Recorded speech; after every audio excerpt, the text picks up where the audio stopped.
Good evening, everyone, and welcome to the world of Subnautica.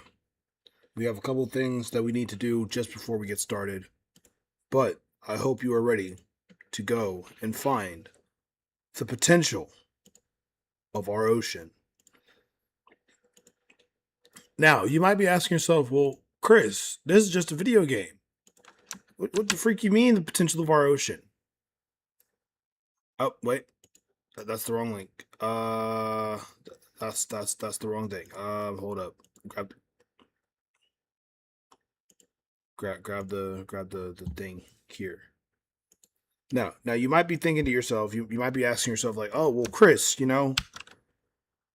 what the heck are you talking about, man? Like, yo, what's good? What's good? Sheldon, that man, bro.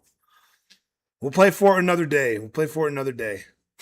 Um, but today is another day of animal aug. Oh, shoot, frick. Oh my goodness. Okay. So today we have a very simple mission. Today we are trying to go find the sea treaders. Now, I am 682 meters underwater currently. You can see my base right here, Pronruto. You know what I'm saying? We got Pronruto. This is the potential of our oceans right here. Unfortunately, we have not gotten to the point in life where our scientific advancements have equaled out to where we can really go and dive deep underwater like this. But dadgum, if this ain't something right here. So a lot of people don't know a lot about the ocean, and that's what I'm here to hopefully explain and teach y'all about today. So we got Cenobi up there. That's our little small submersible. So this right here, what I'm swimming to right here, this is what we would call a brine pool. What's good, Micah? What's good, my man? So this right here is what we would call a brine pool. Now, brine pools are real, actual things that happen in nature. What ends up happening is that sometimes the seawater gets more dense because it becomes so much. It has such a high concentration of salts in it. So what ends up happening is that the water separates from the other water. So the more dense water separates from the less dense water, and you end up having pools of water sink into each other. Welcome aboard, Captain. I'm actually gonna take you guys through one of the toxic brine pools, and I'm gonna take you guys to one of the less toxic brine pools. So let's just say, for instance, I hope y'all remember your chemistry lessons about how acids and bases react with each other. You know, you mix an acid and a base and you get a salt, but no battery.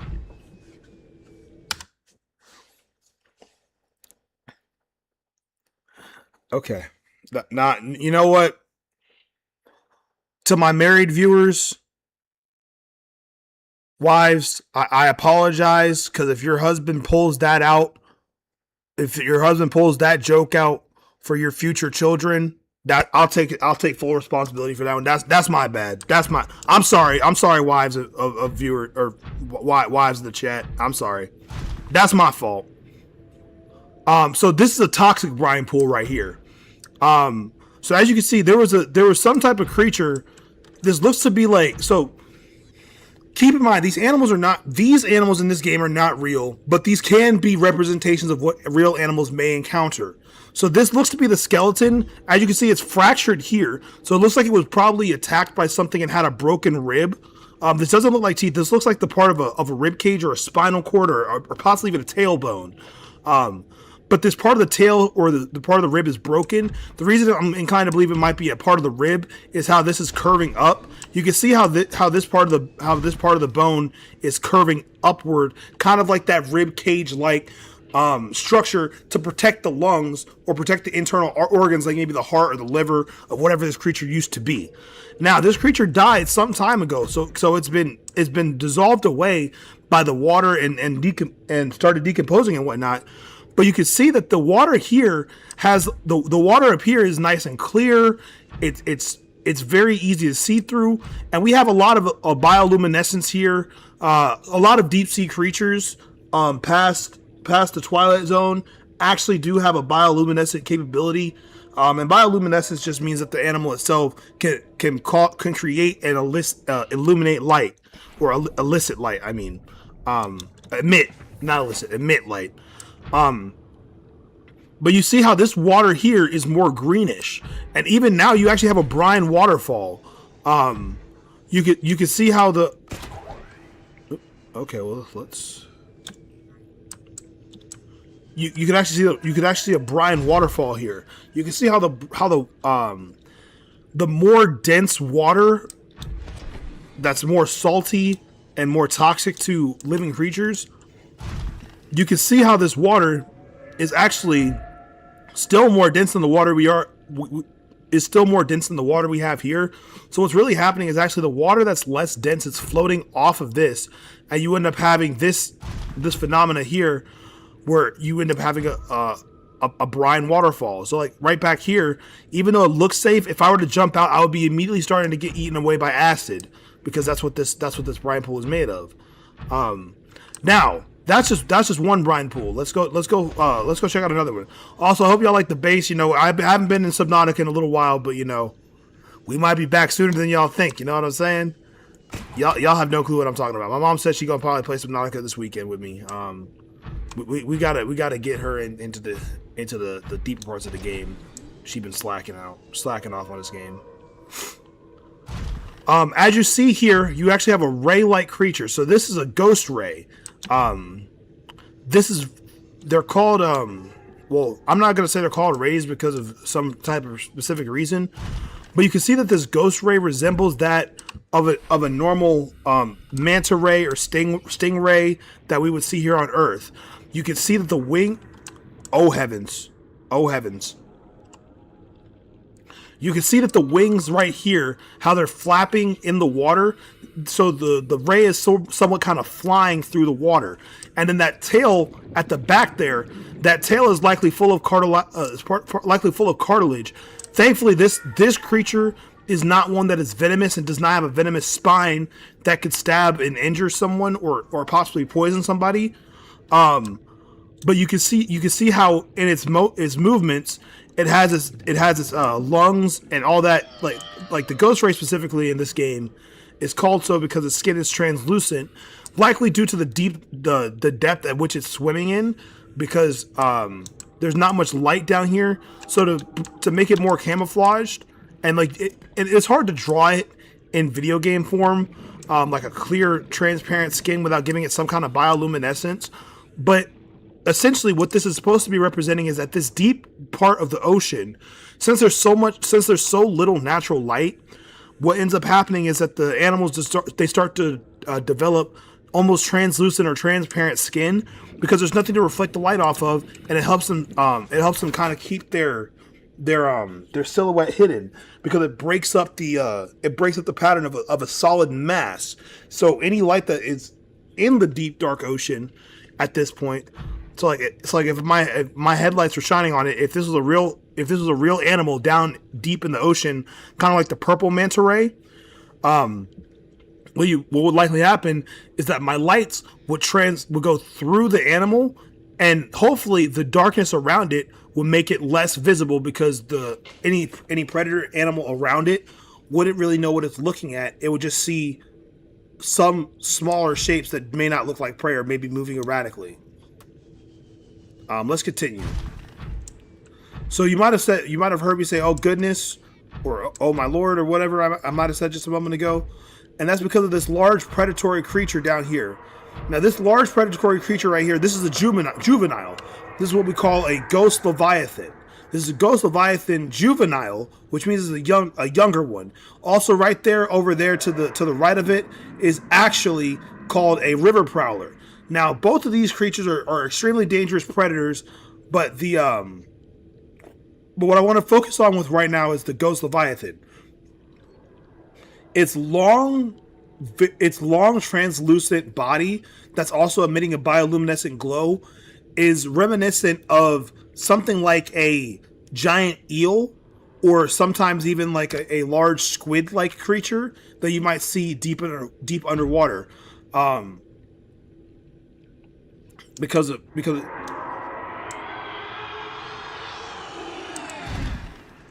oh, see, look, here he comes.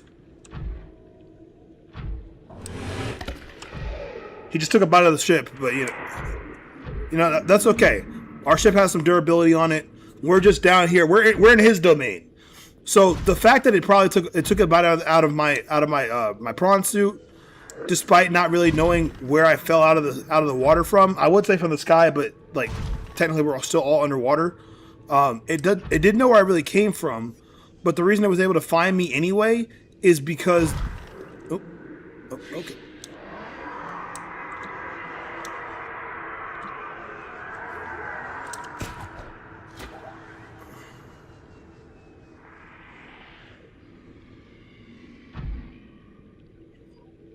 Can I help you, sir?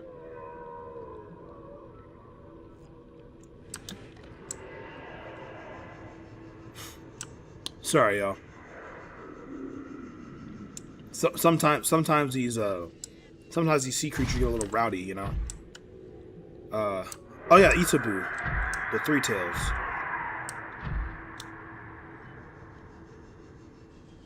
Now I'm trying to get us to a deeper brine pool. There's a specific way you have to go in this game to get there, but I'll find it in a second. But while I'm trying to find it, I just wanted to mention that. Oh, cheese and crackers! I'm starving to death out here. Eat that nutrient block right there. There we go. Yeah, go ahead and eat that nutrient block action right there, as Queso would say. You know, I'm trying to make Queso proud with my ocean exploration. This man, Queso, done beat Subnautica, even though he has thalassophobia, which is very impressive. Thalassophobia, for those who do not know, is the fear of the deep ocean, and it's clear to understand why you might have a fear of the deep ocean, being in this game for more than like 15 seconds. Considering that, like, that giant creature right there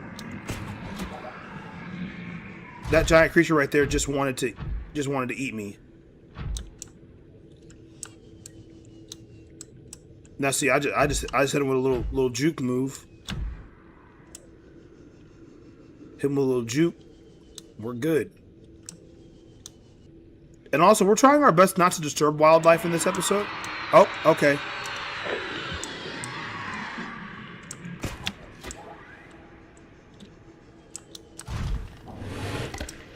Okay, bro. I'm trying my best not to kill you now. So please make it easy on me and stop attacking the ship, okay? I don't come to your house and start slicing you up and biting on you and stuff, except the last time I did come down here and I killed it. I'm not gonna lie, y'all. I'm gonna be honest, chat. I did come down here and I did slice it up a few times. Oh, gotcha! Miss me, idiot! It's not nice to call wild animals idiots. It's not nice, but, you know. You gotta let them know.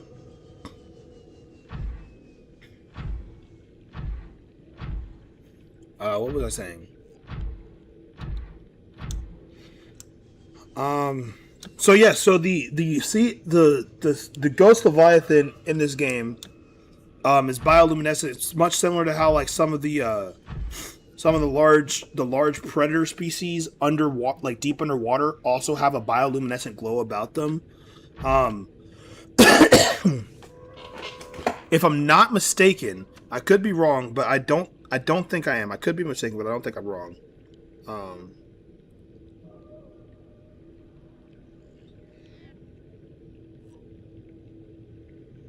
Yeah, I don't think I'm wrong about this. I believe that blue whales, sometimes since they're so large and they live for so long and they move relatively slowly compared to other ocean creatures, since they move like kind of slow compared to them, what ends up happening is that sometimes algae, like bioluminescent algae, may start growing on the bioluminescent algae may start growing on the on the on the on the whale. And so sometimes you'll be able to see the whale underwater, like when it's really dark, and you'll see the whale kind of glowing a little bit. That's a pretty neat feature that blue whales. I think they have it. I should probably fact check myself before I just like spew that as like a science fact, because it's very easy to misinform people, and the worst thing you could do when talking about wildlife is to misinform somebody tragically about like what is or what is not factual. So actually, let me fact check myself on that real quick.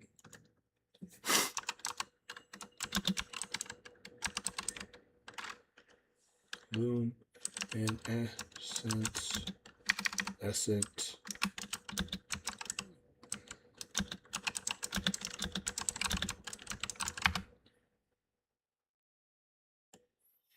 So let's see.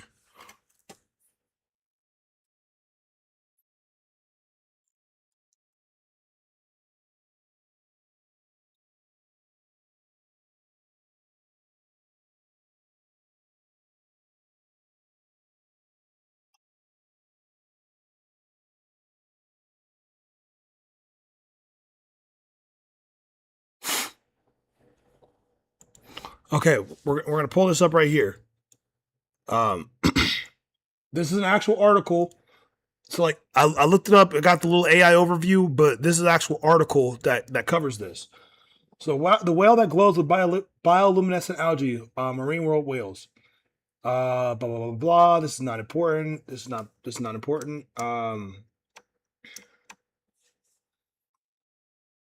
Sorry with this phenomenon.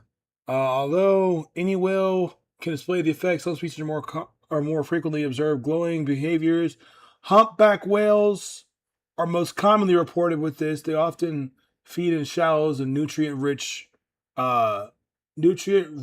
coastal water where the algae blooms, and gray whales. Okay, so I was wrong about the type of whale. I was wrong about the type of whale, but I was right that it is whales. So it's not blue whales; it's humpback whales and gray whales that typically experience this phenomena. But see, this is why it's important to make sure you fact check yourself, because I could have just said, oh yeah, it's them daggum blue whales, man. And then next thing you know, you go out in the world and you say, did you know that blue whales collect algae and they can glow? And then some other poor sap says, did you know that whales eat algae and glow from the algae they eat? And then someone else is going to say, did you know that algae, did you know that whales kill algae and glow because they have so much aura? And then someone's going to say, did you know that whales have aura and algae doesn't? And all of a sudden now you're talking to somebody 5 years down the line, and you don't, and you tell them, yeah, did you know that sometimes blue whales can in fact grow algae on them and it causes them to glow? And like, what? That's not true. Actually, what ends up happening is that whales are so full of aura that algae can't actually handle it, so it starts to swim away. So when the whale wants to eat the algae, it causes a glowing effect. So the photosynthesis will cause the algae to come back, like some stupid stuff like that. And it'll be some actually idiot. This is why you fact check yourself. Sorry, I get passionate about like being correct. Some people like to be loud and wrong. There's this one dude in my class that was always loud and wrong, bro. I kid you not. This dude, you could say 1 + 1 is 2, and he say, actually, you don't have to always get 2 when you do 1 + 1. And what ends up happening is that sometimes when you do one, like man, shut up, man, freaking trying to argue with the dadgum professor like he knows better. If you knew so much, why ain't you teaching the dadgum class? Huh? If you so dang smart, why ain't you teaching the class then? Talking about some darn actually, like, man, get your punk self on somewhere, bro. I couldn't stand that kid, bro. Could not stand him, bro. For real, bro. I ain't gonna name names though. But James, you know who I'm talking about. James don't be watching my videos. Bree, you know who I'm talking about though. You know who I'm talking. You know exactly who I'm talking about.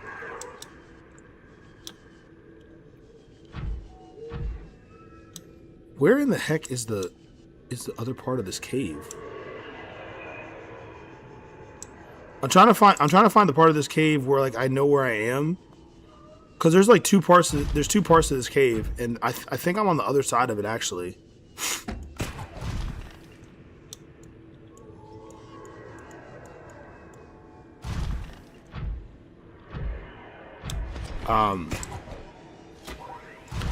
Okay, but let's do a little analysis on these river prowlers real quick. So these river prowlers, oh yeah, see look.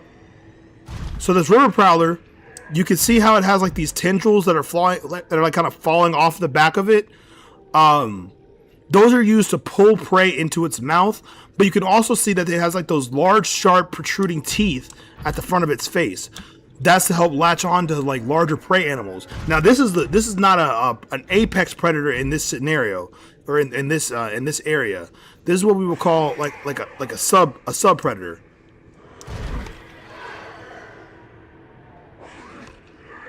We would call this a sub predator because it is a predator that is weaker than the sea. It is weaker than the what am I trying to say?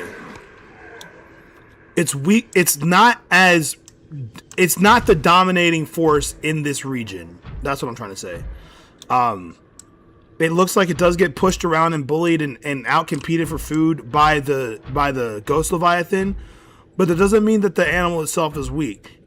All that means is that this animal itself will sometimes have to wait its turn to get its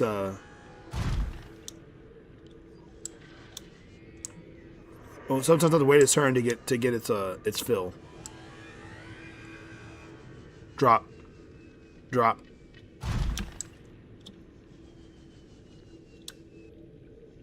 So what we just ran into there is what we would call a warper. Ooh, did y'all hear that? That loud vocalization? So some large predators will use echolocation, and they can vocalize with very loud, distinct calls. One of the most now on Earth, the only animal that I can really compare these to is sperm whales and orcas, as they use echolocation in the forms of whistles and clicks to get images of what surrounds them. Now, this is the exact area I was looking for that I was going to try and show y'all something pretty cool.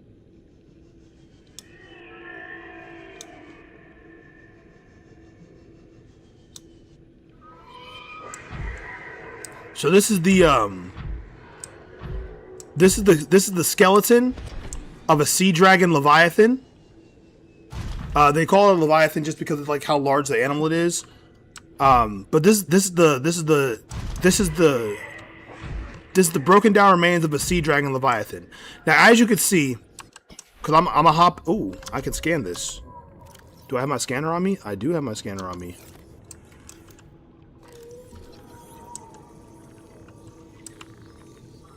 This is so cool, man.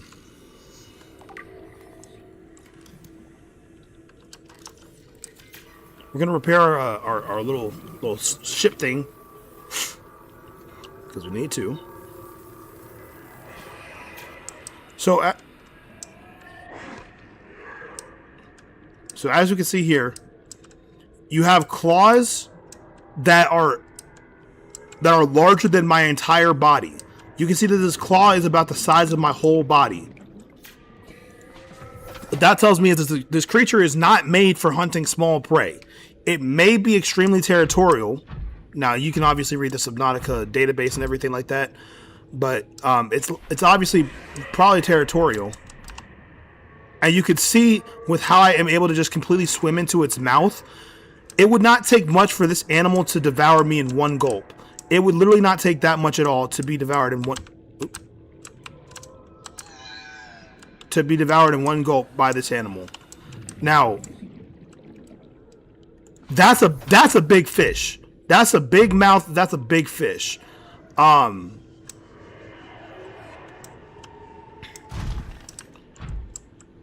Let's see. Now, I don't know if this is okay. I don't know if this is how the skull is supposed to look, but you can see this massive indentation here, which may indicate that it rammed into something at a high speed. And this armor-like shell plating, this is all bone. This is all bone back here. So it's almost like a complete armor plating around it.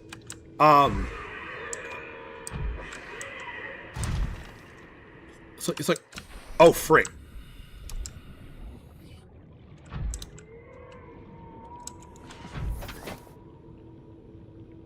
Okay. So you can see here. So there's an invisible wall here, but you can see that this is the bottom side of it, so where it has a little bit less, less protection. You can see the vent holes here, likely to vent out extra heat or extra gases that it may have. But this all up here is completely solid and layered. This shows me that it is incredibly impervious to many external factors and external attacks. Okay,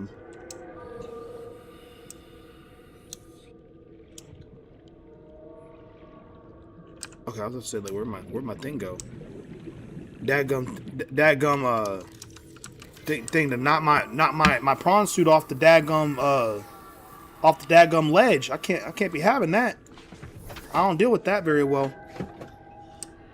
Oh, that's quartz. Okay, but anyway, so this is the second brine pool I wanted to bring y'all to. So this is the more toxic of the brine pools. Wait, hold up. This is hold up. I gotta bring this out because I can't always read this like from the angle.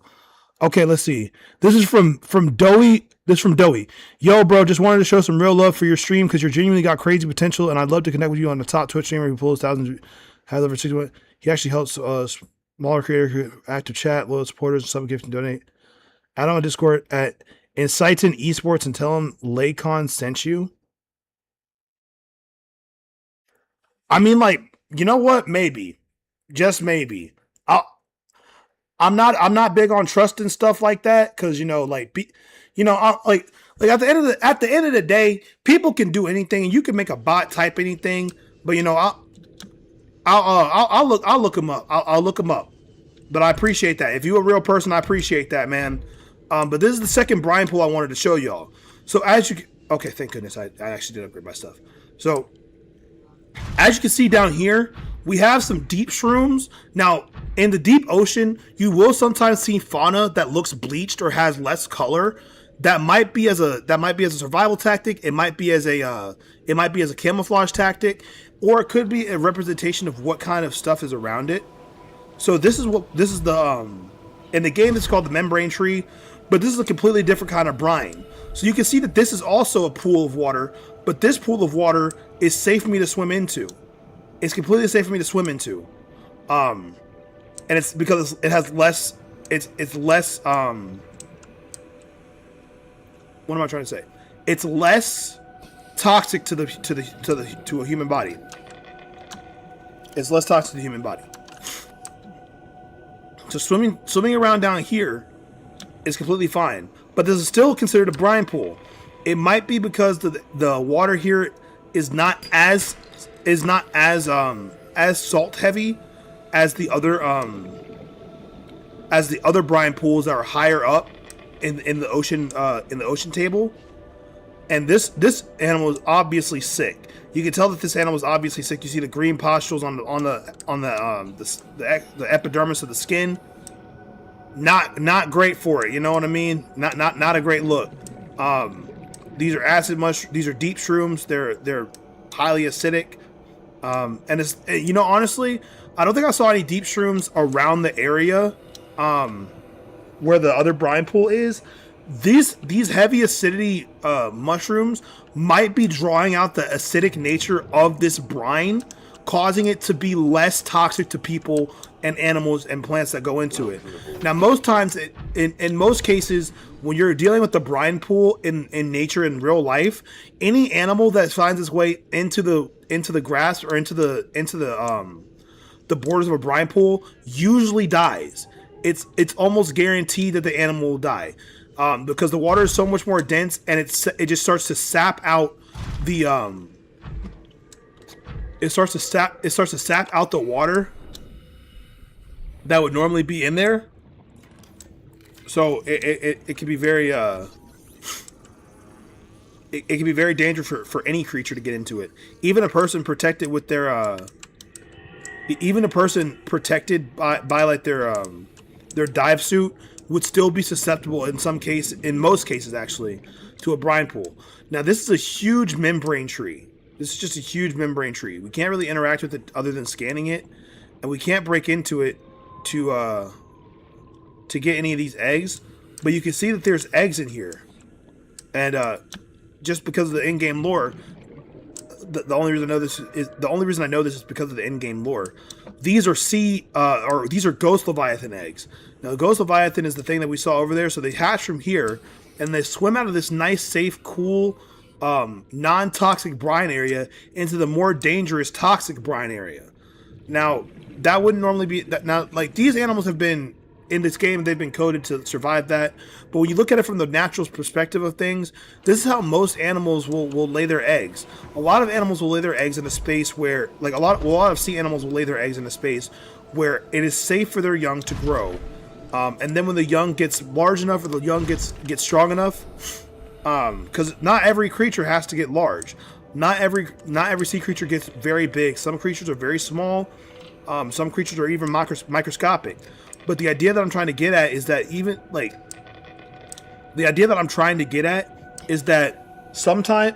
most times what happens is that these animals, they'll lay an egg in a safe area like this, where all you really have to worry about is less dangerous creatures that can't really hurt you, or can't really hurt your young, and then allow your young to grow up in this environment, which allows it to have the highest chance of survival.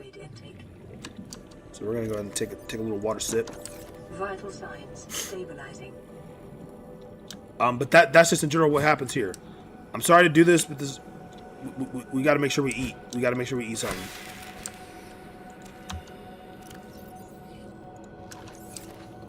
We gotta make sure we stay fed. So this is that part. This part of the ocean. Now what I really want to do is today I really want to go find the Sea Treader's Path. I really want to actually go seek it out and go find it, because I've never actually like sought it out to go find it just to go find it, you know. So we're gonna go back up closer to the surface, and we're gonna go get our Shinobi Sea submersible. I spent some days in this game like just building the base out, and I think I want to build a base down here too, because this is just such a beautiful area. The ocean is really beautiful, and it's very misunderstood. A lot of what we know about the ocean is a lot of times just a guess. Scientists have no clue what the heck they're talking about like half the time. Scientists literally have no clue what the heck they're talking about like half the time.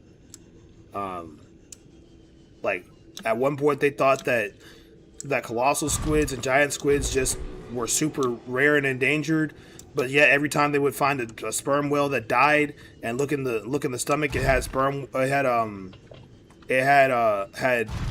giant squid and colossal squid tentacles in its stomach. Every sperm whale can't kill off the rest of them now. And those usually hunt off the coast of Antarctica. So when they're hunting off the coast of Antarctica, that's a very unforgiving place to go looking for stuff, So they just like, oh well, I guess there's just not that many out there. I guess they're just endangered or something because they didn't have the technology to go and find one. They also went in there with bright lights and loud noises and stuff like that. And if we know anything about bright lights and loud noises, that scares off 99.9% of like every single creature on Earth. Loud noises and bright lights is like the easiest way to get something to leave you alone, because most of the time loud noises and or bright lights means death. And it doesn't necessarily mean the bright light will cause death, but being too loud or being too bright or too visible means you're seen by the predator. And if you're seen by the predator, you're cooked. You're fried. You're done. Goodbye. Say your prayer. It is what it is. And for predators, if you're seen by your prey, it makes it 20 times hard. It makes it thousands of times harder to catch the prey because you can't catch it off guard. A lot of predators in general are ambush predators. They don't like chase down. Well, a lot of animals in the sea are not really chase down type animals. Like, yeah, sharks can swim. Like, some sharks can swim to like 50 miles an hour. Some sharks or some dolphins and orcas can swim like 35 miles an hour, and that's fast. Don't get me wrong, that's very fast. But some of the prey animals that they hunt for can swim just as fast. So when you're going 35 against someone else going 35, it really depends on who tires out first. And when you're looking at who tires out first, you're basically trying to fight a losing battle. Oh, free.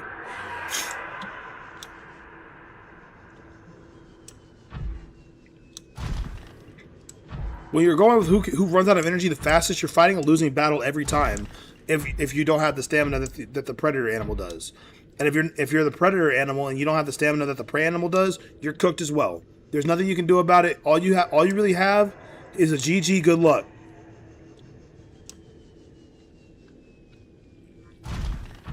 We're gonna keep walking though.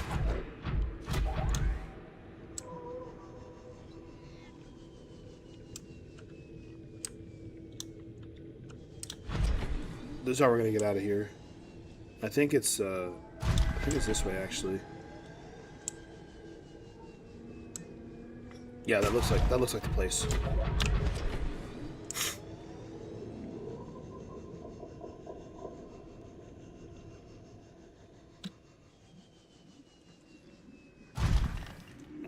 So that like clicking sound that you guys heard, that was actually a crab squid. I think we narrowly avoided it. And then you can see here, this is an ampule.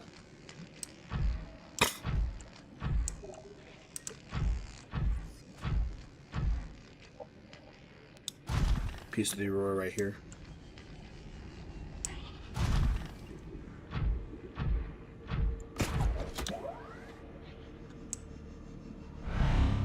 Oh my gosh, we almost got teleported out there.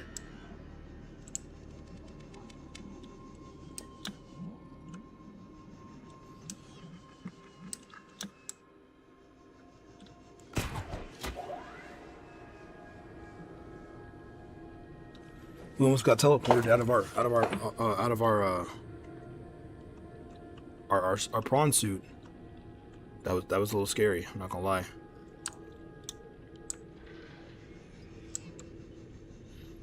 We're coming out of here safely. This is known over here as one of the blood kelp trenches, because the kelp here has this oily, this like yellow or this reddish orangey stuff called blood oil, and that is the byproduct of the kelp itself. Hence the name, the blood kelp forest. Contains no real blood.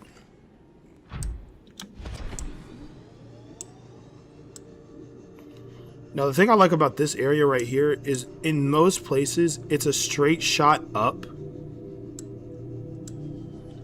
Like you don't really have to worry about too much other than like running into the dunes or something like that. But it's pretty much a straight shot up.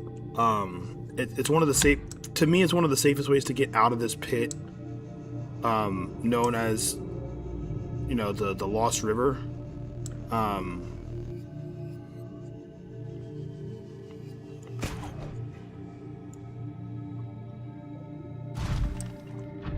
Oh, see, look.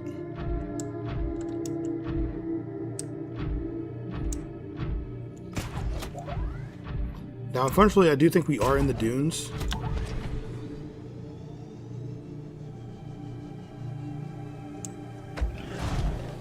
But we're out of the dunes now. We're out of the dunes. We're good.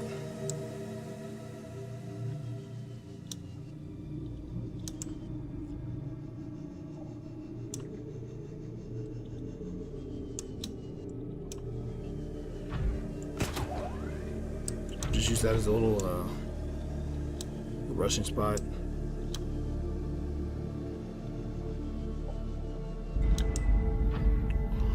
I hate that sound. That sound fills me with terror. Every time I hear that, it fills me with terror. I hate that sound so much. But I love the sound. I love the sound of reef backs because they bring me comfort. Reef backs let me know that I'm safe.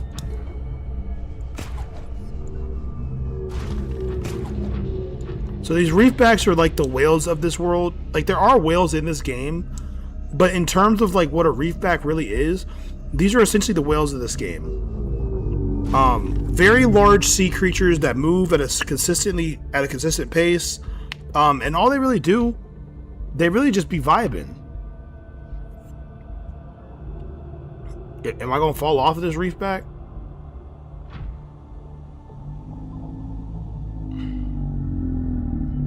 I am gonna follow this reef back. Oh, okay.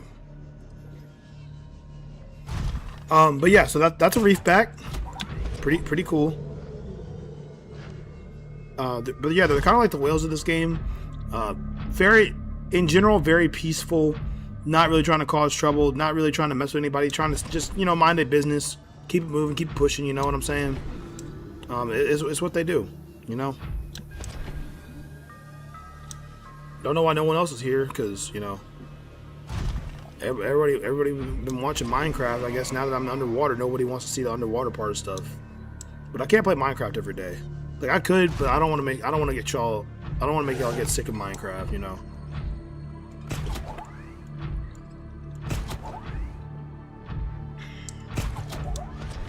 Let's see. Yeah, this way.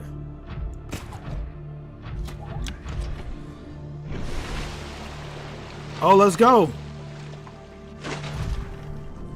Yo, what's good, Misty? You haven't touched this game in a long minute. Won't lie, this is the only scary game in the franchise. It really is. Like, this game started out as an ocean exploration game, and it just shortly became a horror game. Like, it just became a horror game. I mean, but the reason I like this game more than I like the other Subnautica games is because this game captures what it's like to actually be underwater in an ocean. The ocean is terrifying. There's beautiful stuff everywhere underwater, but it's still scary. It's unforgiving, and you only have what you have. There is no second chance. There is no coming back from it. You survived and you got to the surface again.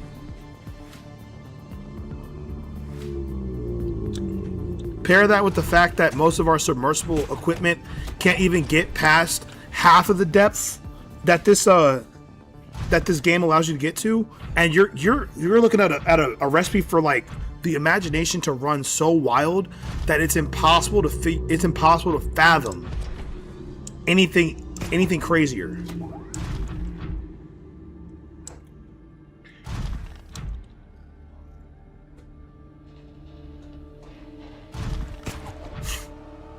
So before we go off and we start going to look for the actually, we have a small aquarium here. I know it's not ethical, but well, the unethical part is keeping the animals in the aquarium itself. The more ethical part is that I bring them out here after they've hatched, for the most part. Some of them I keep in there for safety, for their own safety.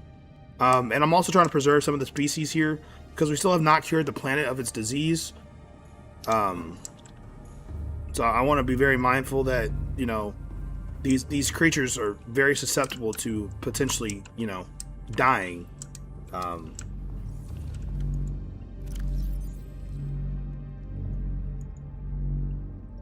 let me make some reactor rods. Do I have any I don't think I have enough I don't think I have enough glass for this.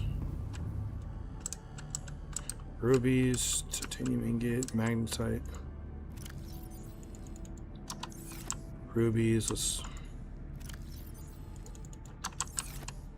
gold. Not that. Put the gold in there. Glass.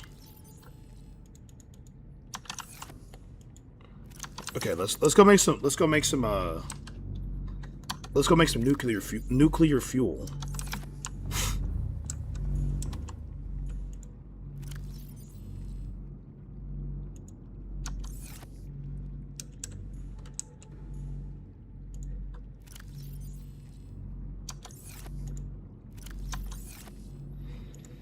Oh, nice.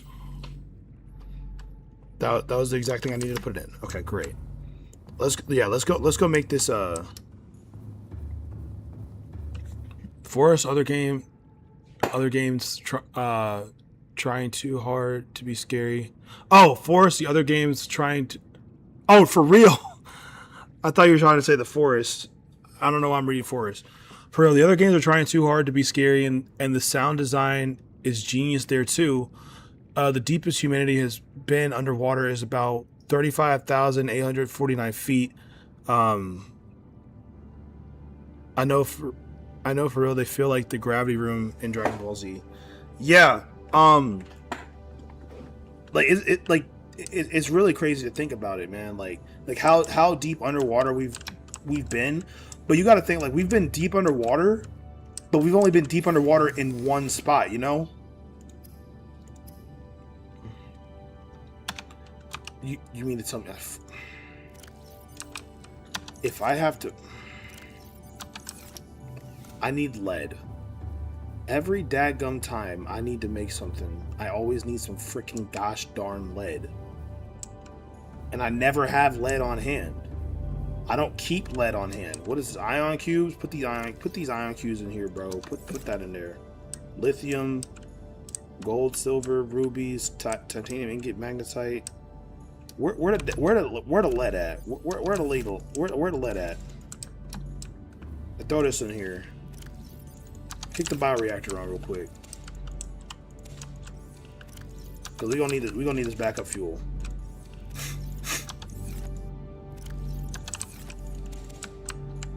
Yeah, we gonna need this backup fuel.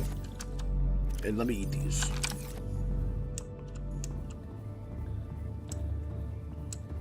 Where's shock and awe? Where's shock and where's awe? Shock! Awe! Shock! Oh, there's shock. And there's awe! Oh, there they are. Oh, no, this is awe. Or no, this is shock. And over there, that's awe. I call her shock because she's always like lightened up. And then that one's awe because she's awesome. Anyway.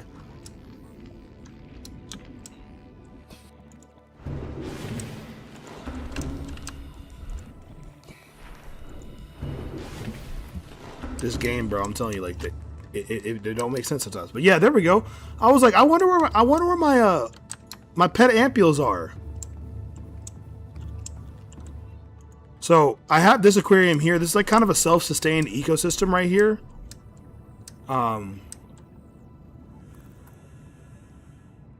Yeah, the Cyclops. I called him the Isabu. So I made like the self-sustained ecosystem here, to make sure that, you know, like the life here could continue being sustained. So we got a couple bone sharks in here. Got some bulb bushes. I think there's a sand shark in here. And there's even an ampule. There's another ampule in here. This is the baby ampule though. But I wanted to make this like small aquarium to kind of have like some very safe animals that I could release into the wild once I cure the planet. That have not been tainted by anything, you know? Anyway, we're gonna go hop and see Nobi real quick, and we're gonna go look for these the sea treaders. That's what we're doing tonight. We're looking for the sea treaders. Shock, is that you? Shock, hey, Shock, watch out, watch out. No, that was, yeah, not well, yeah. I don't remember the distinct markings on them. Honestly, this is a video game, so they didn't make every animal with distinct markings. That would be too much work for one person or even one team to do. But if this was real life, you'd be able to tell the difference between shock and awe just based off of the markings that they have on their bodies.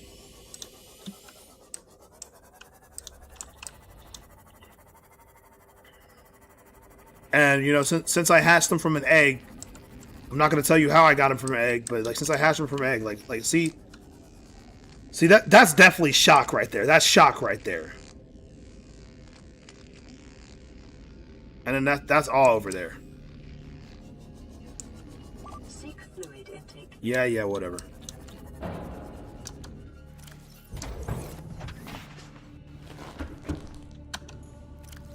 Drink that water. Vital signs stabilizing.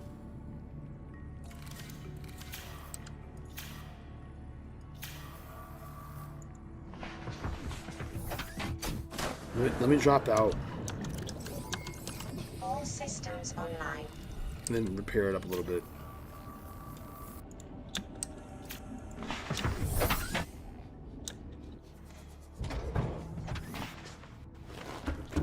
He said, out here naming fish. I'm out here killing all the water fish. I gotta leave spawn to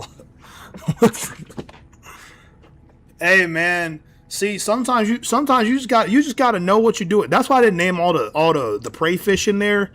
Cause I'm gonna keep it a buck with y'all. Those prey fish, that's honestly for shock and awe. Those are for shock and awe whenever they whenever they need food. When I notice the food start running low, that's for them. Oh, let's go. We got some lead in here. See, Nobi the lifesaver. See, Nobi the lifesaver.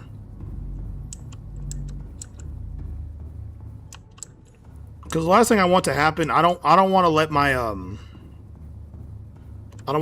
my sea moth, you know, not sea moth. I don't want to let my reactor die.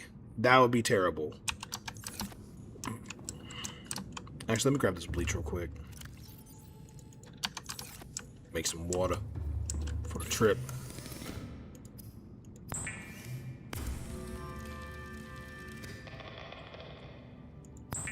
There we go.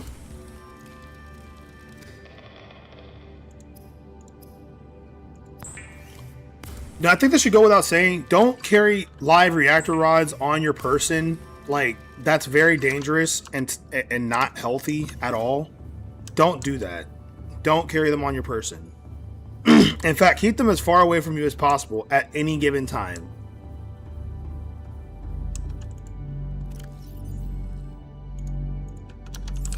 There we go. There's no way, Misty. Bro, that's crazy. Fortnite robbing you, bro.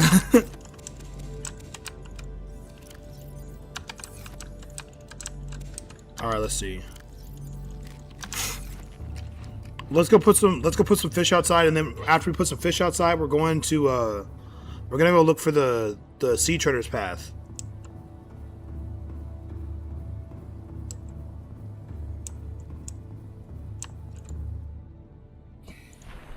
Oop.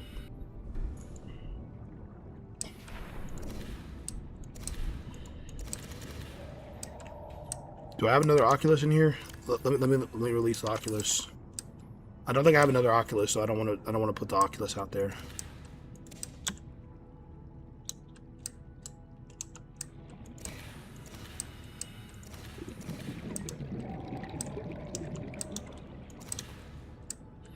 See, there's another cuttlefish in here. I think my other cuttlefish died. Honestly, I think the other cuttlefish I had, I think it died. Not gonna lie.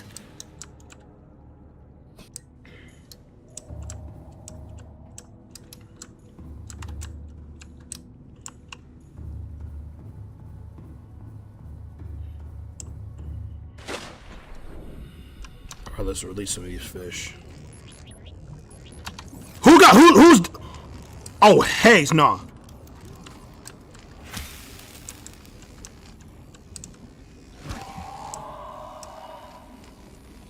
See, every now and then you gotta release some of these to make sure they're not infected.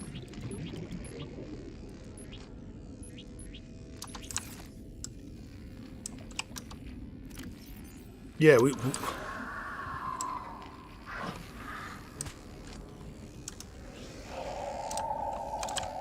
Oh, there go shot. There go shot.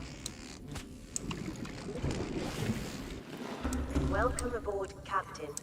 We'll go here, there, the first. Yeah, the thing I don't like about the new Subnautica, you can't kill anything, bro. Like, I'm not saying that you should be able to kill all the animals all the time, but like when there's no real way to defend yourself other than knocking it away. Like, you can't permanently get rid of threats. If there's just a threat around you, you're just screwed. There's no permanent solution to the threat. And that's what I don't like about Subnautica 2. I feel like you should be able to permanently get rid of threats in the game. Like in this game, is the Sea Dragon Leviathan dangerous? Yes, it's dangerous as freak. Can you kill it though? Yes, you can still kill it. Systems online. So if you're going to take the time to kill it, you can. But you can also avoid it. But it does damage and deters it from wanting to attack you again when you hurt it enough. It swims away when you hurt it. Doesn't mean that you can't anyway, that's beside the point.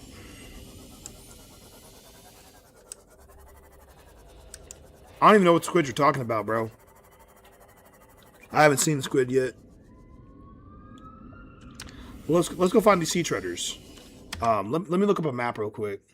I've never really actually looked for them.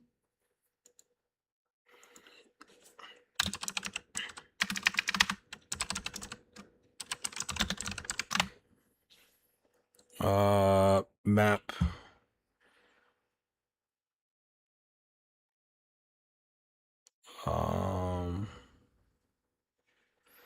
Okay, crash ship. Mountain Island, underwater islands, blood kelp zone, bulb zone.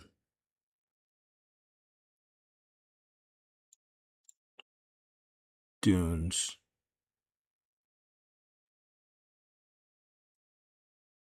Okay, so the sea treader path is over there.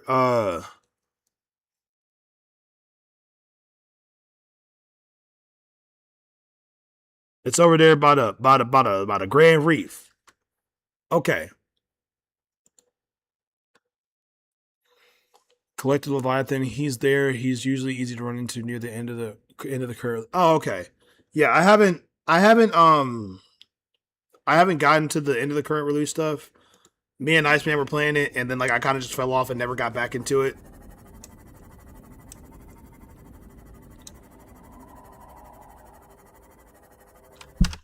Let me look up a better map, because that map kind of sucked. I'm not gonna lie, chat. This map sucks. The map I just looked at sucks, bro. Okay, Sea Treader's Path. Okay, so we're here in this mushroom forest. We're in this mushroom forest. We go through safe shallows. And then Sea Treader's Path. Okay, good, okay. I just wanted to make sure that I was going the right way. That's what I'm saying. It's always some kind of sickness. But anyway, so as we go to the Sea Treader's Path, I want to talk about why it's important for us to care about the ocean. Now, a lot of people hear ocean, they think sea turtle. Well, a lot of people hear ocean conservation, and their first thought is sea turtles, or whales, or orcas, or you know, like the big animals that you normally think of when you think of endangered species. But no one thinks of hammerhead sharks. Not many people think of hammerhead sharks when you think of an endangered sea creature. Not many people think of the giant squid when they think of an at-risk sea creature. Not many people think of of coral, like the actual coral. No one really thinks about coral as part of the endangered species in the ocean. But unfortunately, those are all parts of ocean life that are being affected by our planet and how we've been treating it over the last 40, 50, 60 years. All those pollutions, all those oh sorry, I had to readjust my shorts a little bit. They were causing my leg to rub against my chair, and it kind of hurt. Like my bare leg was rubbing against the chair, and it was not comfortable.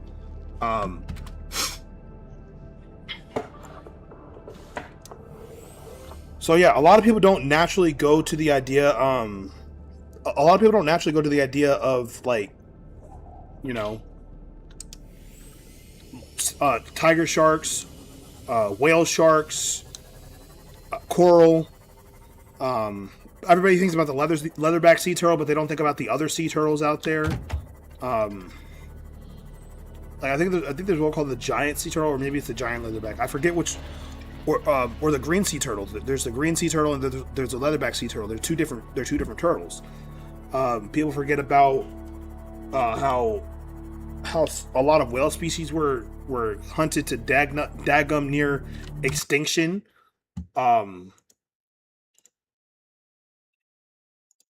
Yeah, I mean, a lot of people don't know that whales were hunted almost to extinction. I don't know how else I can describe it to make it really hit hard. Whales were hunted to daggone near extinction, right, chat? Can you believe how cruel us as humans had to be to hunt an animal to almost near extinction?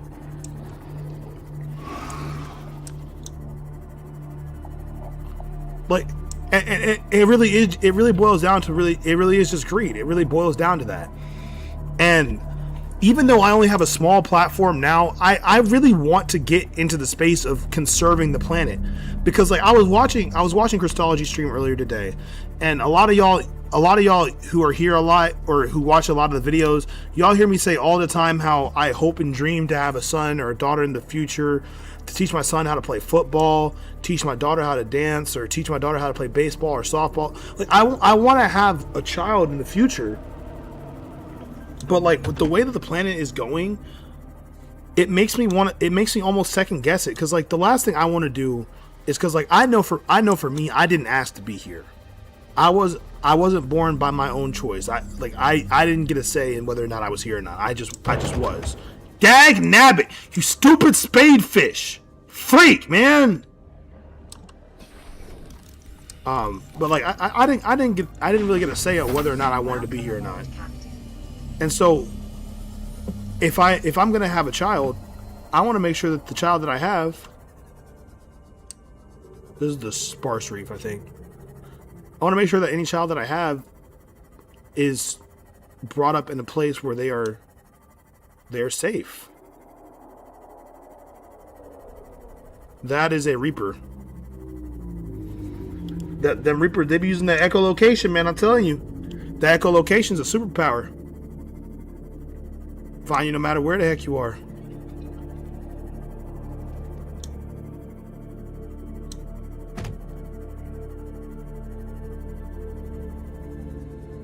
That's the Blake Help Trench. That's not where I want to go.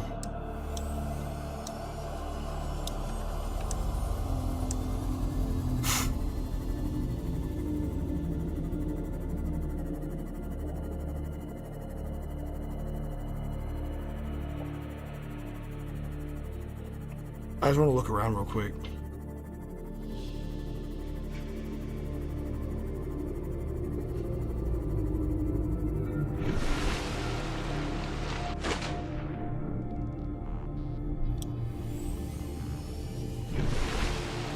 For real, but people honestly be forgetting the cycle and think it's fine with things ending with their time. Yeah, I mean, And that's like the exact opposite of what I want to do. Like I don't want to.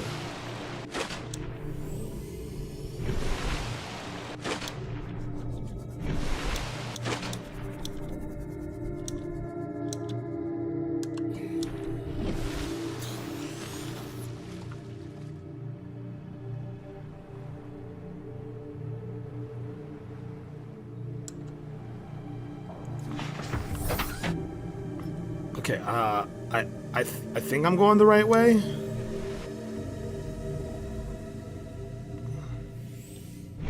I think I need to go a little bit northwest. So let's go straight down first. Straight down so we can see the seafloor. Because the worst thing we can do right now is not seeing the seafloor.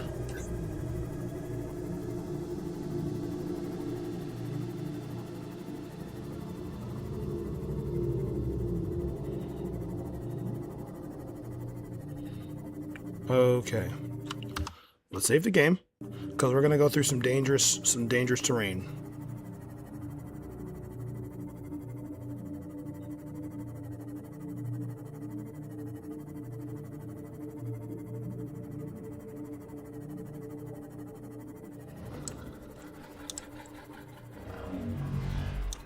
Please leave me alone. But yeah, so like I know I didn't ask to be here, so like I want to make sure that any life that I bring into this world is in a place where it can be safe and well taken care of. Because like I know what it was like with my mom having me when she had me. She didn't we grew up, we didn't have a lot, man. Like for me to even have this computer, it would have taken, like, I would have asked for this computer 4 years ago and just got it today. With how my mom and I grew up, or how I grew up with my mom. I'm not saying anything. I'm not trying to like say anything bad about my mom. Is this this ain't the void, is it?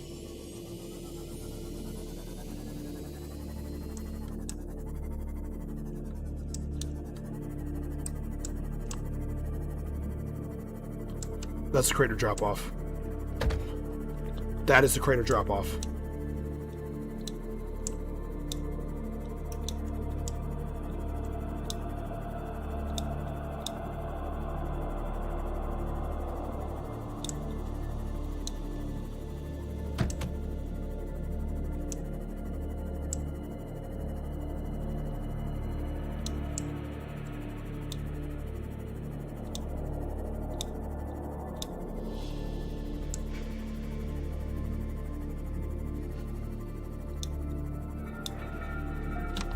Let me recheck the map, cause like I really don't want to die out here. Oh,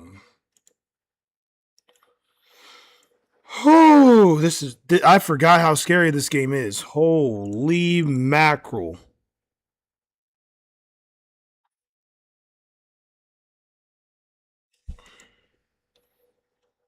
I forgot how scary this game is.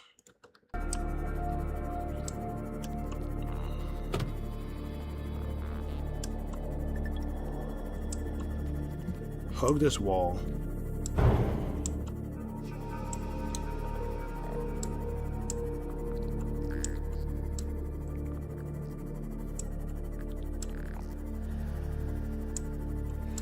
The fact that it's just a sheer drop off makes me think I'm in the wrong spot.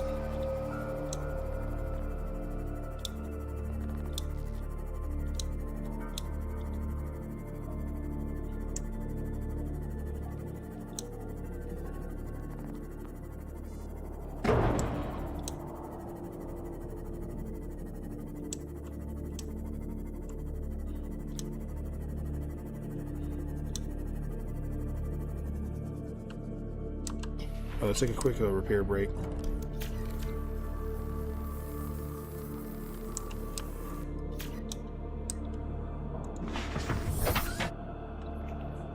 Credit our rich 1% be using most of the insane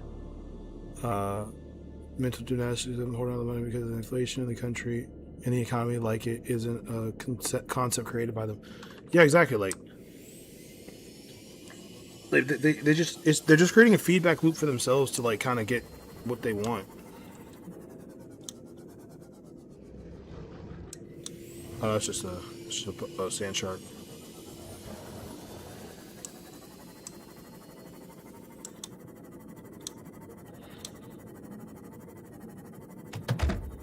Let's see. Can I find the sea treader's path?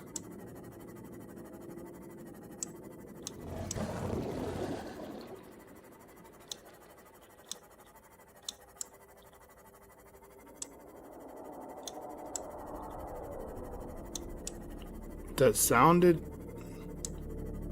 sounds half like a Reaper and half like a Ghost Leviathan.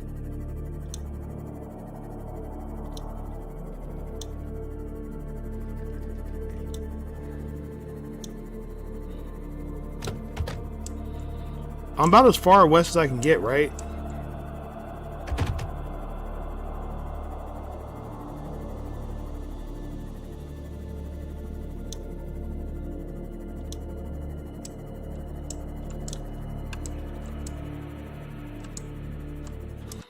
Okay, farthest point north. Man, a lot of these football players dying from injuries. Dang, that's crazy.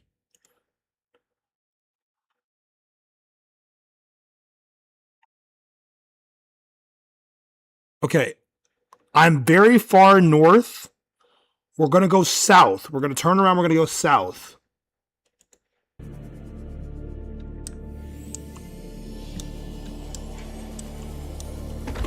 I feel like this is the dunes, so we're going to go south.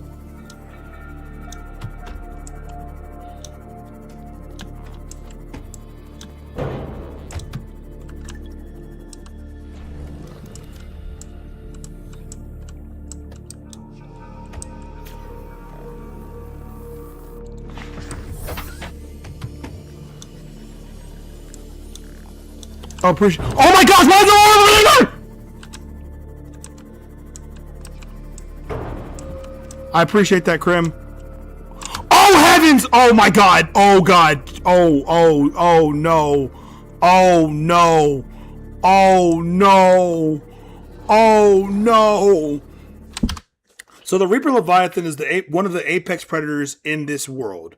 Running into one like that would be around the equivalent of running into a great white shark that had been crossbred with a megalodon with the aggressive genes of a bull shark. Okay? For reference purposes, of course, you know. That's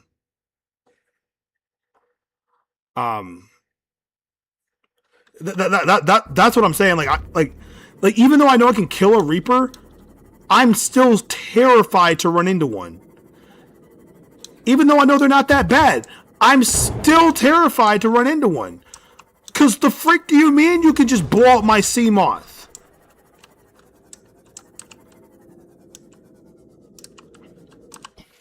Take a repair break. Repair break. Repair break.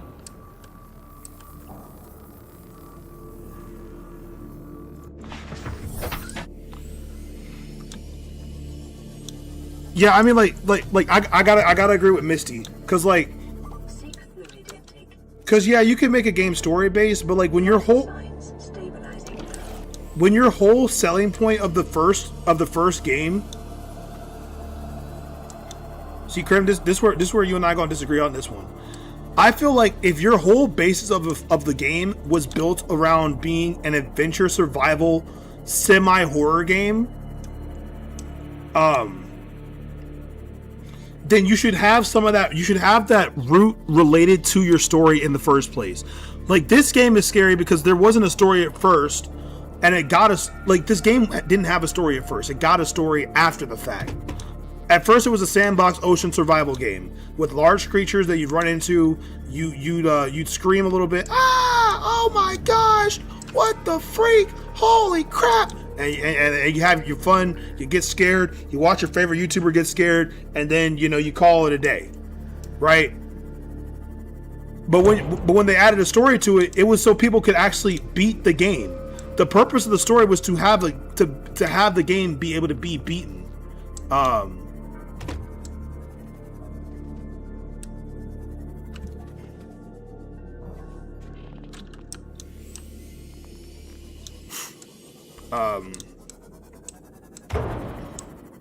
But you know, like that's just how the game started. In Subnautica 2, with it being so story based, like if you're gonna make the game so story based, you shouldn't make it where where everything basically becomes Ninja. I'm gonna need you to leave me the frick alone.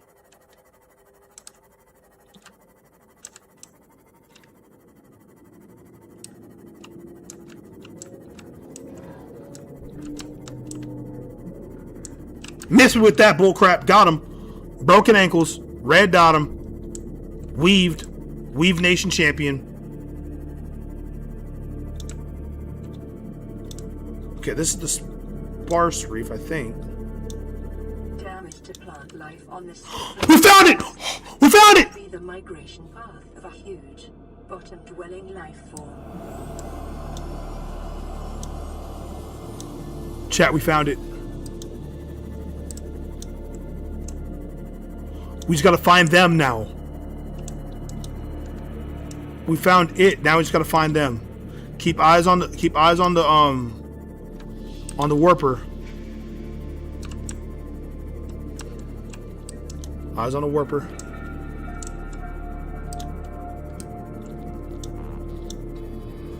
I mean, I'm saying like you could still make a game scary in multiplayer. Like you could still make a multiplayer game scary. We found them, chat. We found one.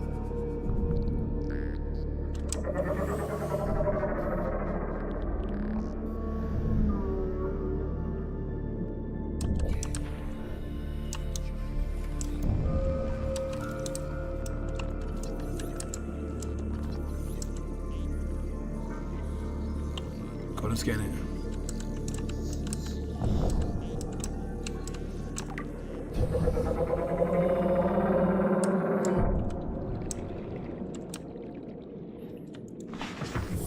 Welcome aboard, Captain. So the sea treader, let's not blind him. So this is the sea treader. So it only has 2 legs. This is actually its nose. This is like essentially like a very large crab-like creature. It crawls along the bottom of the sea, doing what it does. It has these antennae, which I believe are used to signal for which are used to signal for mates and stuff like that, and give out calls.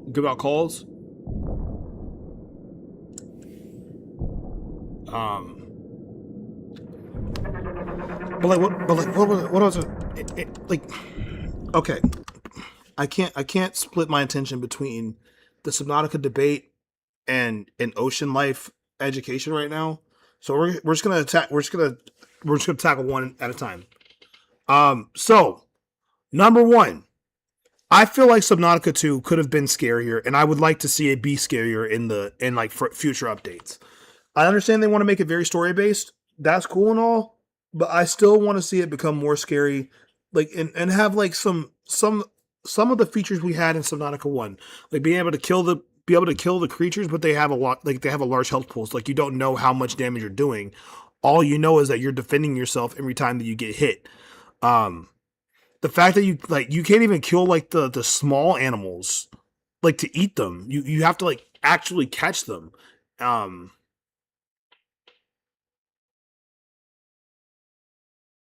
At this point, tell Chris to make SpongeBob, but the narrator is black.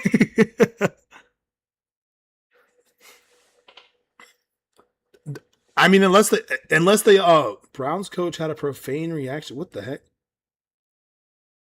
Oh my God! Thank Jesus. The Browns have cut Deshaun Watson. Whoo! I'm looking at like some of the news stories over here. Anyway,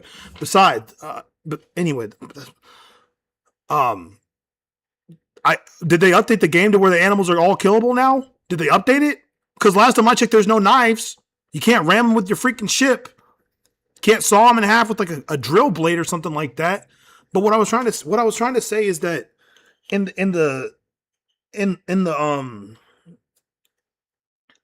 Subnautica 1, you had that in this Subnautica, you had like that sense of you're isolated in the middle of an ocean, your death feels like it matters. And it's not even that it matters because like you lose inventory items or like you lose space or like you lose your sea moth or anything. It feels like it matters because you're trying your best to survive. Um and so like, you know, I haven't played the game in like 4 months, man. What do you expect from me? They don't give you the tool right out the gate. You don't get a knife. You get a little. You get a little bonk. You get a bonk thing, man. And then you get a sonic gun that doesn't do anything. It just disrupts stuff. Honestly speaking, a sonic disruptor underwater should literally obliterate any organic material ever. Do you realize how much force it takes underwater to disrupt rock with a sonic blast? If you're using a sonic blast underwater, all it would take is aiming that at anything other than rock, and you would obliterate their bone structure. Oh, well, they're made out of mostly water. It doesn't matter. If you're vibrating the muscular tissues and bone structure of the thing that you're pointing a sonic gun at, it's going to disrupt it and likely tear it apart, especially after repeated exposure to it. Don't give me that, bro. I played the game when it first came out months ago. Haven't been back since because I haven't had the time to go back to it since. Don't give me that, man. Come on now. The upgrade. They didn't have an upgraded version when I got the game. All right. Anyway, sorry for yelling. Anyway, what I was trying to say. Subnautica 1, when you wanted to kill something, you just stab it a bunch of times with a knife. The survival knife being the only remaining thing that you would need, or the only remaining item that you could have after the massacre on, what was it, like, Meraxis Prime or whatever it was. But it was scary because your death felt like it meant something. When you died, you felt like you really lost your life. You saw the light fading from your eyes. You saw the creature coming to eat you. You saw whatever you saw before you died, and you genuinely felt it 100%. It didn't matter if you had a friend. It wouldn't matter if you had a friend there with you or not. You felt your death coming, and then it had that horrible that.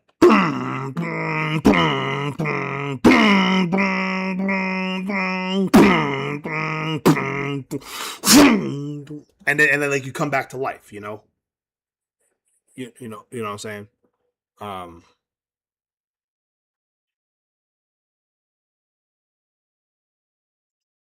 that's what I'm saying. Humanity almost dead, and they talking about, yeah, we ain't gonna let you kill no animal action. You know what I'm saying? But Subnautica 2, the reason I feel like it's not as scary as Subnautica 1 is like you see the creature one time, and you get surprised by it once, and then like it doesn't do anything. Like even most of the creatures that can hurt you, it's more so annoying than it is like is. It's like going in our ocean and you encounter a pod of jellyfish, right? The first time you see that many jellyfish, you're scared. Then you realize the jellyfish can only sting you, and it only stings like a bee sting, and like most of them won't sting you, and they just kind of float in your way, and you get stung a bunch. But like you're just annoyed that you're getting stung a bunch, as opposed to Subnautica 1, you get dropped in the middle of the ocean, and all of a sudden you see a sperm whale click.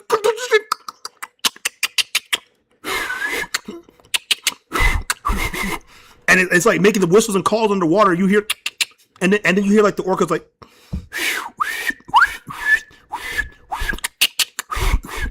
and you see like a giant whale looking creature just swim right past you, and then you see it punch a seal 80 feet in the air, and you're like, oh my god, am I cooked? And then it comes up like. And it's nice to you, right? And then the next thing you know, you see another large creature. You see a giant whale shark, and it's like, oh frick, that's a shark. I noticed the dorsal fin is a shark. I see the gills, and it just went like, man, this algae tastes good, bro. You should try some of this stuff, man. And you like, oh snap, the shark. What was I thinking? The whale shark be chilling.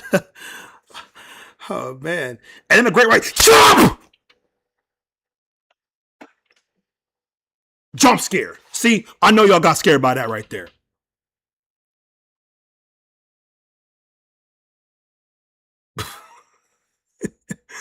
Yeah, metal open. I mean, but like warpers, it's still like warpers. They're still startling when they like pull you out of the thing. Like warpers are annoying because they can pull you out of your sub, but it's still surprising when you go from like you got your sea moth, you're going around like this, and you're just all of a sudden in a completely different environment. You were just.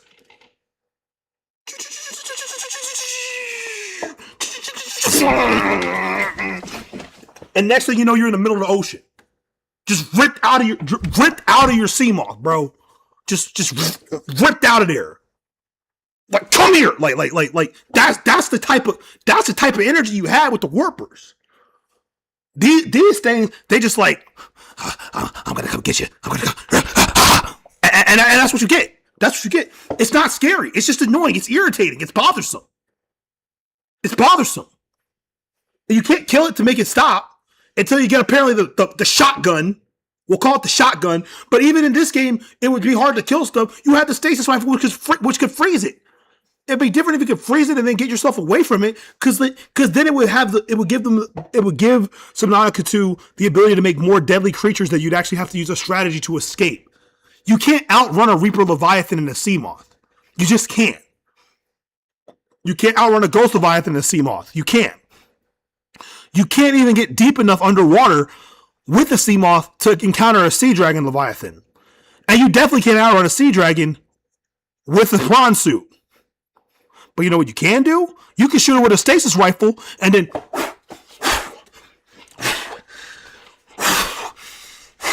get out of his range of sight. You know what I'm saying?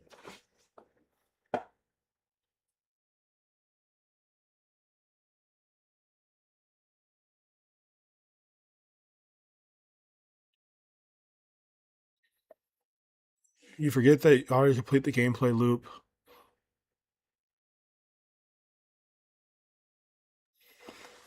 I mean, I'm just saying. But anyway, I feel like Subnautica 2 could be made to be scarier. I think it could be made to be scarier, and I think that they should add some stuff later down the line when they finish the game to make it where the creatures can be deadlier.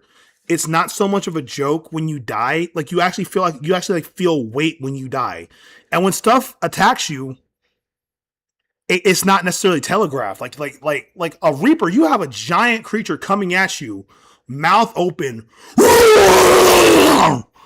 like that. That's what you got, bro. I think it should still lean into the horror aspect. You can have a story-based game that's also a horror game.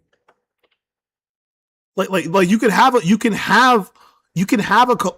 story-based game that's basically a horror game. You can do that. Minecraft isn't by nature a horror game, but the amount of progress and time that you put into it, caring about the game and caring about the gameplay loop and whatnot, is what makes it feel scary when you're about to die in the game.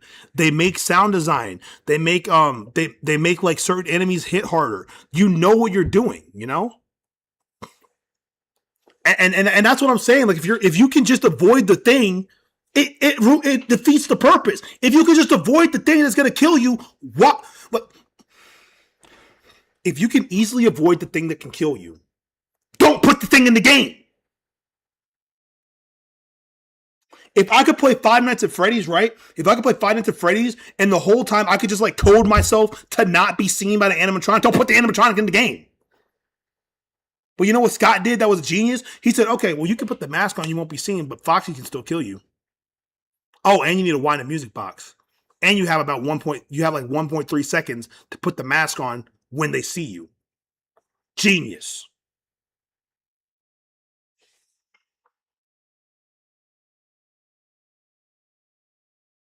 I did play Below Zero.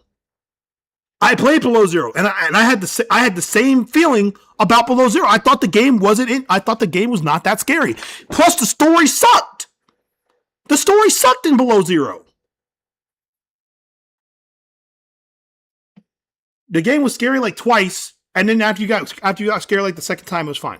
Anyway, I'm done talking about this. Don't bring it up again. We're going back to the geographical part of the game, the story. So, this sea treader. Oh, did it just take a dump? It just took a dump. Just like Subnautica 2 is. I'm sorry, Unknown Worlds. So the sea treader is a very large creature. They're actually rather skittish, and if you get in front of them, or if you get towards their young, they may actually kick you. But this is similar to those large migratory, like this is kind of like orcas in a way, how they typically are very calm and laid back, but they communicate through a large amount of vocalizations and sounds and clicks, whistles, and whatnot. And if they feel threatened, they will attack what they believe is threatening them. That's just what they do. Where did my sea moth go? Oh, there it is. There's CW.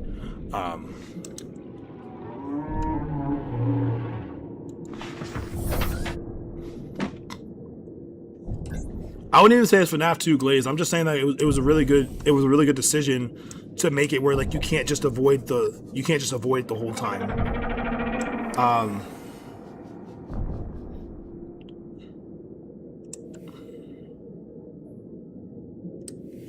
So these are like these are deep sea creatures that I would say are probably closest related.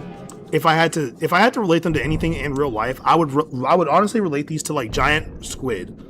Very deep underwater, very deep underwater, hard to find, found in a very specific dangerous area of the ocean, that if the conditions are not just right, you will not survive the journey to get there.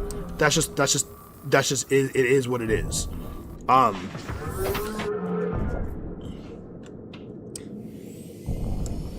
Let's see if we can find the rest of its pod, because this is just one. You also hear those steps, man. Like listen.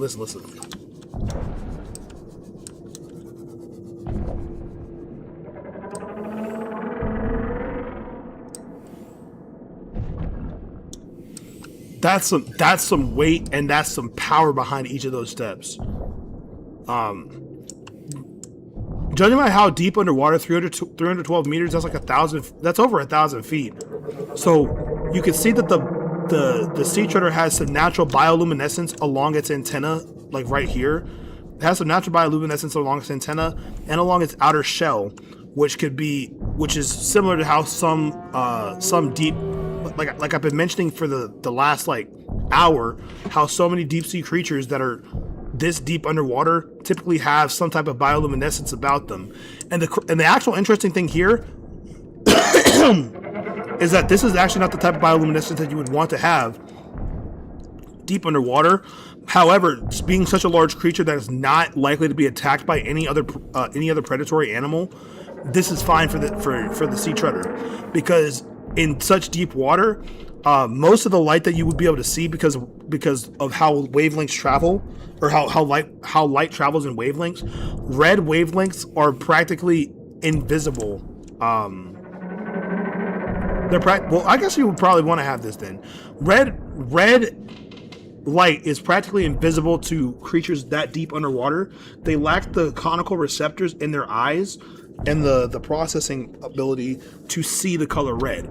So what we do to study deep sea creatures nowadays is we actually will take the what we'll do to study deep sea creatures nowadays is we will use red light to take pictures. We'll use red light to take pictures of stuff, which helps us to not startle the animal. Oh, yep, he took another dump. We're taking that for our bioreactor, by the way.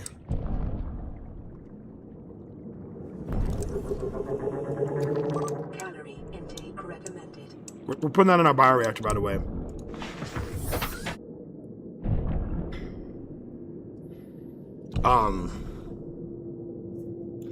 But yeah, so down that deep in the ocean, animals like this can't really see red light, but they can see blue light very clearly. So when we come down here and shine our bright white light, that white light in the blue wavelengths is so bright and alarming to these animals that it typically scares them away. Because this animal is I'm sorry. Because this animal is so large, it's likely not to react. It's likely not to react to our presence in a negative way. But like for instance, these fish here, like this Reginald, how it's already swimming away, it can see it sees the lights and would want to swim away. These boomerangs, they're emitting a low amount of blue light.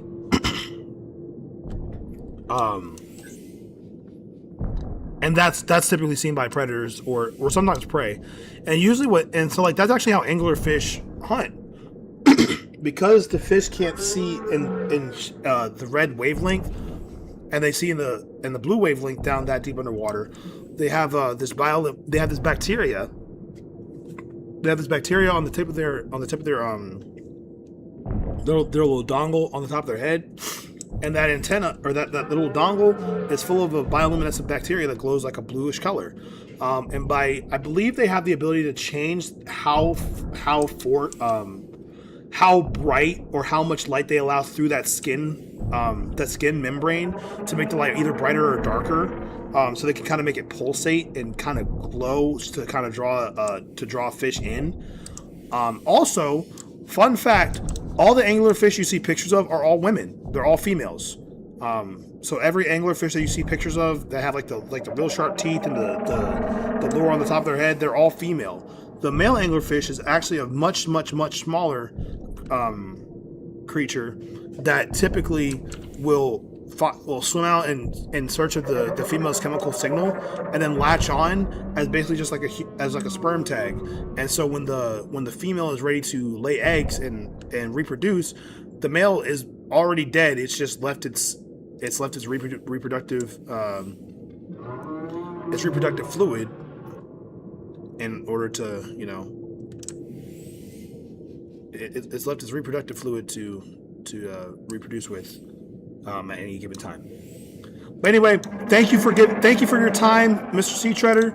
I'm gonna get out your hair. I'm gonna go back to base, and when we get back to base, that's gonna do it for this episode of Subnautica. I know we were talking about like Subnautica Below Zero and Subnautica 2 and stuff like that. Like I like Subnautica 2. I just don't like it as much as this game. Like it had cool features that I wish this game had, but at the end of the day, it was really frustrating for me.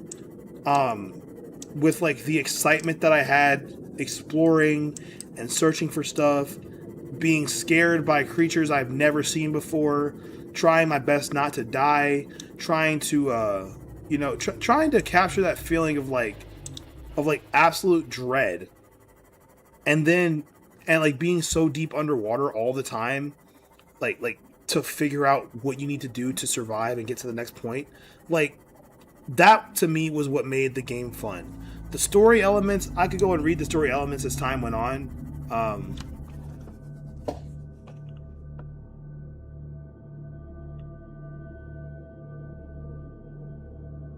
Also a water kid.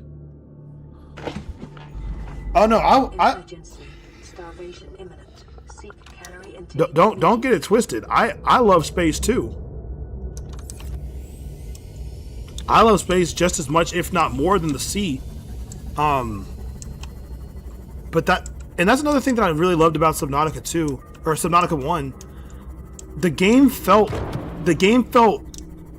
realistic enough to be like you actually would find an alien planet.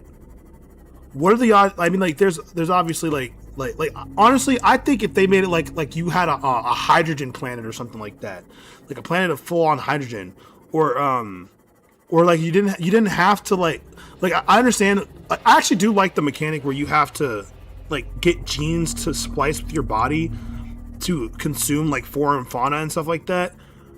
Because like you would, if you were dropped on this planet, you don't know what's safe and what's not safe. You eat the wrong thing one time, you're cooked, you're dead. Goodbye. Say goodbye. Say good night. So like I get that part. But like I was saying, like I like Sub 2, but I feel like there's a lot of missed opportunity with it not being as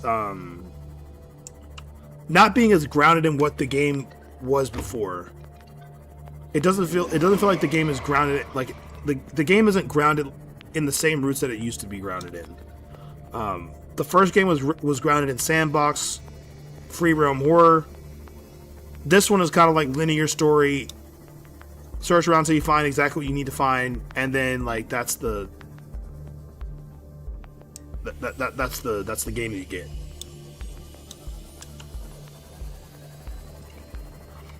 That's a great way to put it. Subnautica 2 is more realistic because, like, if you were on a mission to, like, you know, restore the human race or something like that, it would be very story linear oriented. It would be very linear in how you do it. Hey, we're on this alien planet. We need you to help find we need to find the people who died on this planet.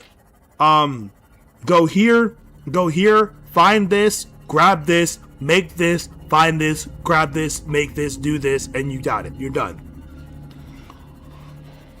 But Subnautica 1 feels more realistic in the sense of like you're just dropped in here randomly. And I think part of it comes from like in Subnautica 2, you basically chose to be there versus being dropped here because something blew you up. You didn't have a choice. In Sub 1, you don't have a choice. Your ship gets blown to smithereens. And you got to figure it out. That's the game. Your ship is blown to smithereens. Figure it out. Subnautica 2 is like, who wants to go on a field trip to an alien planet? Ooh, I do. Look at me. I do. I want to. And that's kind of how the gameplay feels. It feels like you've been thrown into an alien planet completely by choice. You chose this. And then when someone's like, "Oh, well, how can you make it?" It's like, how do you make it safer? Well, you know, you just make it where you can't really have a consequence for dying. Good enough. Sounds great to me. Anyway, we found the sea treaders. That's gonna do it for this episode. The freak.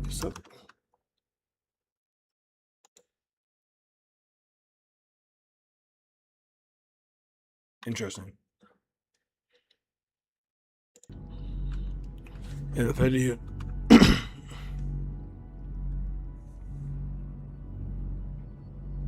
That could have been hours or years ago. Yeah, that's kind of where I feel like the ball got dropped. They started making it too much like a story based game, but you know, at the end of the day, I'm not gonna say Subnautica 2 is a bad game. I like the game. I like the game. I just wish it was a little bit different. Okay, that's all I'm saying. I just wish it was a little tiny bit different.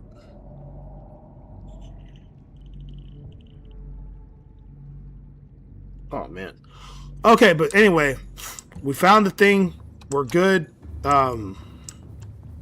Next time I play in this world, I'll continue building the base and we'll probably go off and beat the game or something like that. Be on the lookout for another Subnautica episode this weekend. But with my mom playing this time. But with that being said, I want to say thank you guys so much for watching this video in the stream. If you liked it, strike that like button like a ninja really would. Subscribe to Join the Shinobi. Join the Discord. I actually think I might actually try and do like a movie night or something like that. Like I may try to do a movie night or something like that in the Discord. So if you're in the Discord, you know, be on the lookout for that. But yeah, thank you guys for watching. I'll see all you guys in the next one. Have a good night, y'all. Peace out. Be safe. Go learn about sea life. There's so much research that we've done about sea life, and even though scientists barely know anything about the ocean in the first place, they know something. They know some things, and the most we can do is learn more about it. The best thing we can do is learn more about the ocean. So go out there, learn something about the ocean, because the ocean is the lifeblood and life force of our planet. Without the ocean, all life on Earth will eventually cease to exist. The ocean is what drives our water cycle, which gives us fresh water, replenishing in the form of rain. It gives us fish, which is a large quantity of the food that a lot of people eat. It gives us a large amount of oxygen through the algae that photosynthesizes it near the top of the ocean surface. Not to mention all the oxygen that is dissolved into the water. Um, it helps keep the planet cool because water is a great insulator. And that's mostly why the ocean temperatures are heating up. As the planet heats up as a whole due to global warming, the ocean heats up because water is a great insulator, or is a great conductor, and it holds heat very very well. It's very Water is very good at sapping heat and holding heat. Let's see. There's so many magnificent, beautiful creatures that are in the ocean that deserve respect and need our help. Um, Even if just learning about them, if you make the information more accessible or make it more widely available to people, um, it it makes it easier for people to get behind the cause and whatnot. Um, like I said when I was telling y'all, like, I'm trying to get this stuff right so I can make some real money off this stuff and eventually fund a nonprofit for aquatic rescues. I wasn't joking. I love I love aquatic animals so much that I just want to help them in every way I can. And remember, it's not just us on this planet. There's trillions of creatures on this planet. We're a few billion out of trillions of creatures. And of those billions, such a large percentage of those billion don't know and or don't care. But if us as a community can tell one more person about sea turtles, about hammerhead sharks, about leopard sharks, about blue whales, about beluga whales, about bottlenose dolphins, about jellyfish, about the invasive species of lionfish. If we could do just what the justice of spreading it to one more person, one person becomes two, two becomes four, four becomes eight, and as exponentially it grows, we may eventually be able to touch the whole world with just the start of a conversation like, did you know that sea turtles can dive deeper than a blue whale? I've been yapping for a minute, so sorry, y'all. I love animals. It's passion for me. So anyway, peace out, y'all. Love y'all. Have a good night.